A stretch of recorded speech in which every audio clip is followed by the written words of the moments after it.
Este programa é realizado em convênio com a Rádio Desk FM Joinville. O conteúdo editorial é de responsabilidade de seus produtores.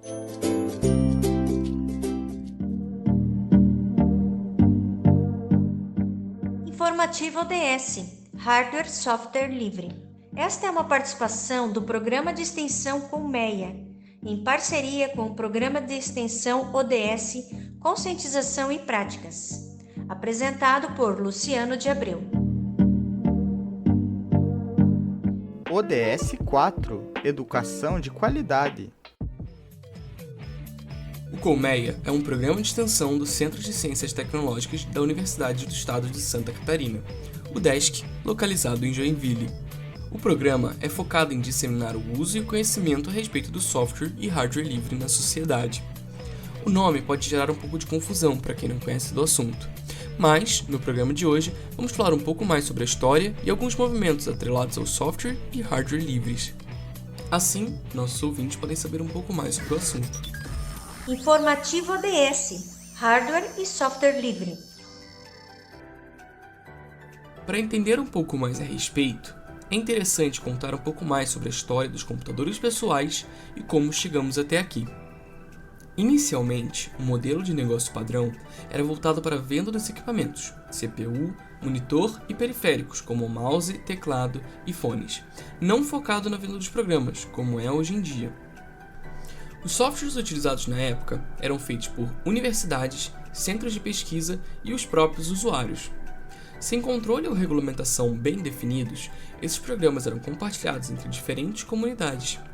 Isso criou um ambiente de troca de conhecimento, onde programadores e entusiastas compartilhavam programas e soluções entre si. Dessas comunidades surgiram grandes nomes como Steve Jobs e Bill Gates. Eles viram a oportunidade de lucrar em cima dos programas, criando então um novo mercado, onde o modelo de negócio visa o software como um produto. Nesse caso, os programadores protegiam o código-fonte dos programas como se fosse uma patente. Código-fonte é como chamamos o conjunto de instruções para que o programa execute a sua função. Hoje em dia, esse modelo de negócio se tornou mais lucrativo na indústria. Porém, uma parte da comunidade se sentiu prejudicada com essa nova barreira monetária, e a criação dessas licenças comerciais impediu o compartilhamento e alteração desses softwares. E como alternativa a essa regulamentação que visa o aspecto comercial, deu-se início à criação do movimento open source. Dessa maneira, o código-fonte fica disponível ao usuário para editar e compartilhar como quiser. Um caso curioso na história do movimento do software livre foi o de Richard Stallman. Ele era desenvolvedor do Laboratório de Inteligência Artificial do Instituto Tecnológico de Massachusetts, conhecido como MIT. Richard costuma contar uma história engraçada que possivelmente iniciou sua história com o movimento de liberdade de software. Um dia, ele ficou estressado com as impressoras da universidade, que não possuíam a capacidade de imprimir em certos tipos de papel. Elas emperravam e se perdiam na impressão. Mecanicamente, a impressora não deveria apresentar problemas. O programa por trás causava essas falhas. Cansado da situação, ele buscou acesso ao código-fonte para poder corrigir o problema. Porém, devido a restrições legais, foi impossibilitado de acessar tal código. Um colega próximo tinha acesso, porém, por uma restrição de um contrato de sigilo, não pôde ajudar. Motivado pela indignação do controle de uma empresa sobre o produto que já havia sido comprado pela universidade, além de outros eventos, Stallman criou a Fundação do Software Livre, a FSF. Ele então abandona o seu trabalho no MIT e começa a trabalhar no projeto GNU. Dando um pouco de contexto, em 1983, o sistema operacional chamado Unix, que era aberto e amplamente difundido, se tornou software proprietário quando a empresa de telecomunicações AT&T comprou o projeto e em cima criou o sistema Unix comercial, chamado System 5. Como forma de protesto, Stallman recria o Unix de maneira aberta e o batiza de GNU, que seria um acrônimo para GNU não é Unix. Futuramente, esse sistema se junta ao kernel Linux e cria o sistema operacional que hoje conhecemos como Linux. Porém, como Stallman gosta de reforçar, o sistema deveria ser chamado GNU Linux ou GNU Plus Linux, por usar ferramentas de ambos os sistemas. A fundação criada por Stallman cria então o conceito de copyleft, como um movimento contrário ao copyright, que é o nome dado às licenças proprietárias. Com a licença GPL criada pela fundação, ela garantia 4 liberdades: a liberdade de rodar o programa do jeito que você quiser para qualquer propósito, a liberdade de estudar como o programa funciona e mudá-lo para atender aos seus propósitos, a licença de redistribuir cópias para outras pessoas e a licença de distribuir cópias da sua versão modificada. Um outro ponto positivo do software livre é seu preço. Muitas das aplicações são gratuitas e mantidas pela comunidade. Muito provavelmente você consegue achar uma versão open source, segura e gratuita dos softwares que você usa no seu dia a dia. Mas cabe lembrar que nem todo software livre é gratuito. Um exemplo de software livre seria o LibreOffice ou o OnlyOffice, que são ótimas alternativas para os programas do pacote Office oferecido pela Microsoft. Programas como o GIMP e o Krita também são ótimas alternativas ao Photoshop, por exemplo. Existem muitas opções open source e não são difíceis de encontrar. Mas se o produto é gratuito e sua redistribuição é permitida, como essas empresas conseguem lucrar? O modelo de negócio open source é um pouco diferente do tradicional, porém vem com seus benefícios. Ele possui menos custos de manutenção, visto que a própria comunidade apresenta soluções para eventuais problemas no desenvolvimento. Também, graças à comunidade open source, o produto pode ser mais compatível com outras ferramentas, visto que os próprios usuários podem criar integrações entre outras tecnologias, aumentando o valor agregado do produto. A empresa pode então lucrar com serviços fora da venda do produto. Por exemplo, ela pode cobrar para ajudar na implementação do sistema em outras empresas, ou então cobrar pelo suporte técnico ao usuário e até mesmo em cursos capacitantes, certificações e outros benefícios. Muitas das tecnologias que usamos hoje em dia são open source e nem nos damos conta. Um exemplo é o próprio sistema operacional que usamos na maioria dos nossos celulares, o Android. Acredito que todos nós nos lembramos do começo dos smartphones. Tínhamos diversos sistemas que eram incompatíveis entre si. Todas as empresas tentaram fazer seu próprio sistema operacional. Nós tínhamos sistemas da BlackBerry, Motorola, Windows Phone. Porém, só alguns se mantêm até hoje. Hoje em dia, o nosso mercado é dominado por 2 sistemas majoritários: o iOS, que é o software proprietário dos celulares da Apple, e o Android. O Android tomou força por ser um sistema aberto, onde marcas podiam utilizar nos seus novos celulares e se adequarem ao novo modelo de tecnologia Smart. Sua facilidade de desenvolvimento e preço baixo tornou acessível e se espalhou rapidamente até se tornar o que é hoje. Recentemente, ele foi comprado pela Google, que inseriu alguns softwares próprios da empresa, porém, ainda é possível você instalar um Android padrão através de versões do Android modificadas. Como disse anteriormente, é possível lucrar com software livre, porém, para determinar o que cada licença te permite, deve escolher com cautela que tipo de licença utilizar. E para isso, temos várias licenças que suprem as diferentes necessidades de cada um. Até agora, falamos mais de softwares livres e quais são suas diferenças. Entretanto, o Colmeia busca disseminar tanto software como hardware livre. O movimento do hardware livre é similar, mas ao invés de publicar o código-fonte de maneira aberta para o público, os projetos do movimento do hardware livre divulgam seus diagramas técnicos de produção e funcionamento, como um movimento contrário ao movimento de patentes. Um hardware livre pode ser produzido, adaptado e vendido, até mesmo em grande escala por qualquer um. Nós do Colmeia temos uma história interessante com isso. Em meados de 2005, foi lançado o Arduino, uma peça criada por um grupo de desenvolvedores italianos, feita para o estudo e desenvolvimento de protótipos eletrônicos. Os membros do Colmeia da época, interessados em utilizar a tecnologia, foram atrás da possibilidade de adquirir um dos microcontroladores. Entretanto, o custo de importação era proibitivo e ainda não existiam fábricas produzindo no Brasil. Ao invés de abandonar a ideia, os alunos baixaram os esquemas elétricos e fizeram o circuito a partir dos diagramas e puderam começar a utilizar o equipamento como se fosse um original. Com o tempo, Várias fábricas começaram a produzir o Arduino no Brasil, e hoje temos acesso a esses kits de maneira barata.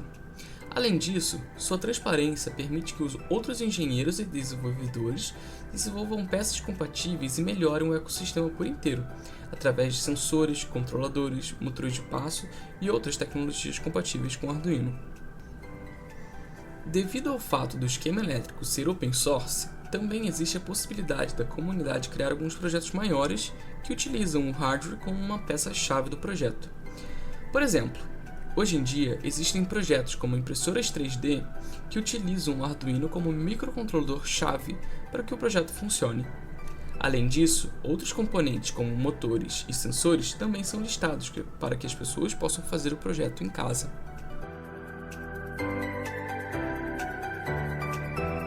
O Arduino pode ser produzido e vendido em qualquer lugar sem complicações judiciais. Porém, seu nome é protegido por leis de direitos autorais. Como isso funciona?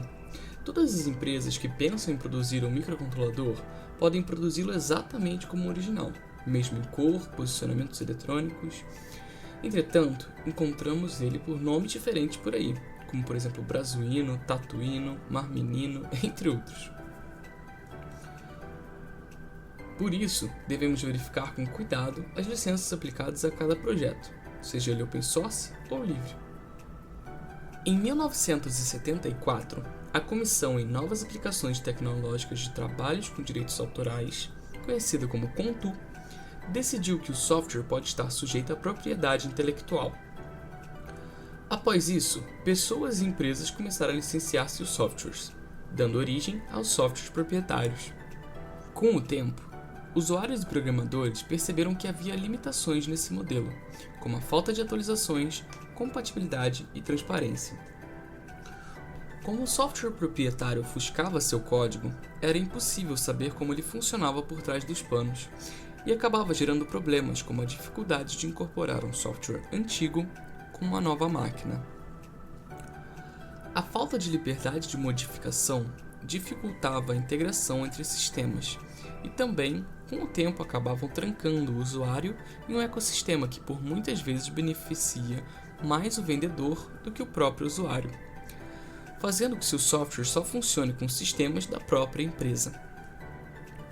Com isso, softwares não proprietários, ou seja, com código aberto para ver e modificar, acabaram ressurgindo. Parecido como era no começo da computação, com programas e suas modificações sendo compartilhados entre colegas. Porém, com uma diferença: o software agora era distribuído sobre uma licença. Uma licença de software é um documento que dita de maneira clara e objetiva o que o autor permite que seja feito com seu produto. Essas licenças são o melhor jeito de mostrar para a comunidade o que você deseja e o que não deseja que seja feito com seu trabalho.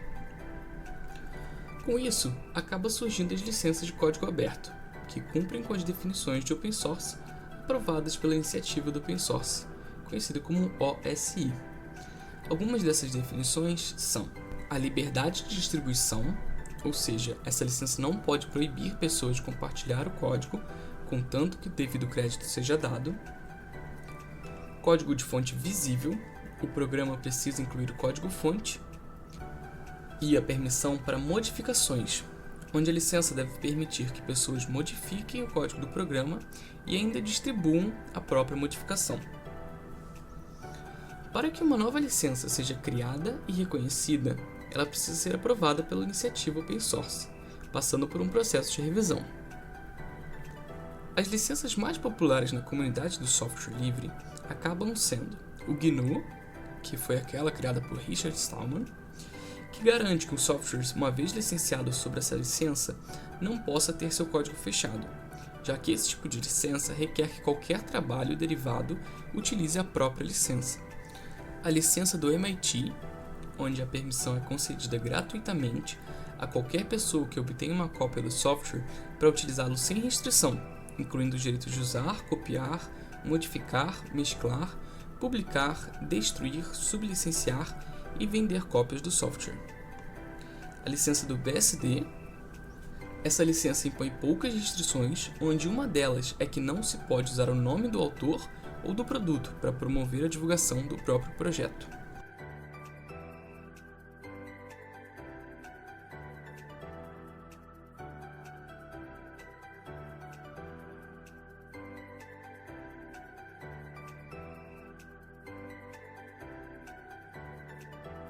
Uma licença que não é livre, mas sim aberta, é a Creative Commons Attribution. Essa licença é a que a gente usa nos nossos vídeos no YouTube. Ela permite a reutilização do material para qualquer propósito, até mesmo comercial. E a única condição de uso é dar o devido crédito ao autor, promovendo um link para o material original e citar caso qualquer alteração tenha sido feita.